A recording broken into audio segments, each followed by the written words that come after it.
This is me. I hope you know that by now. I've been sitting right there for the past, 14 weeks? But if you don't, I guess that's your loss.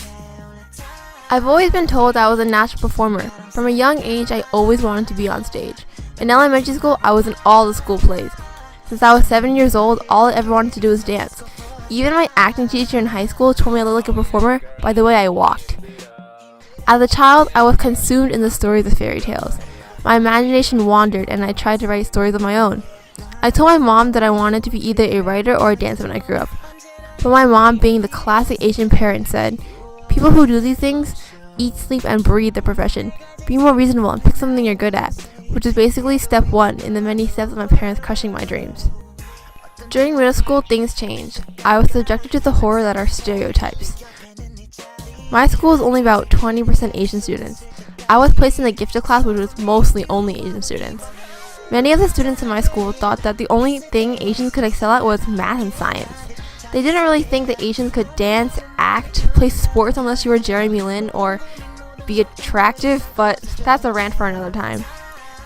We were offered talent classes where we would learn a certain performing art: drama, dance, strings, or chorus. You'd think, being the dance lover I was, I'd pick dance to be my talent, but for some reason I felt uncomfortable being in the dance class. I chose my talent to be strings and learn how to play the violin, yet another stereotypical Asian instrument to learn. I tried to audition for the school musical. The dance teacher who watched my audition said that I was pretty good and she was surprised I wasn't in the dance class. But when I only got a role in the ensemble, my mom told me that it wasn't worth it for me to be in the show with an extremely minor role, and told me not to take part in the show anymore. The next year, I decided to join the pit band for the musical instead of being in the show itself.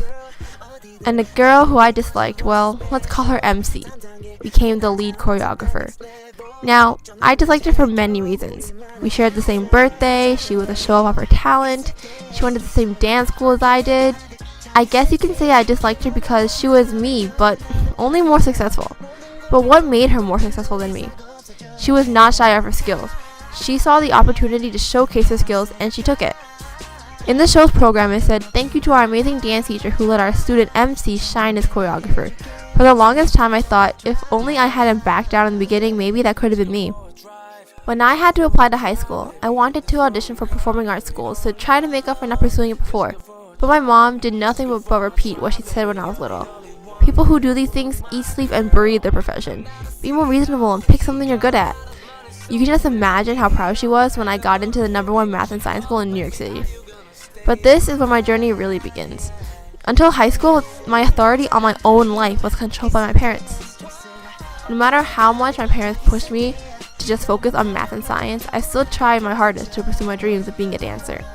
I was not going to do what I did in middle school. I wasn't going to let my shyness overpower my will to do what I wanted.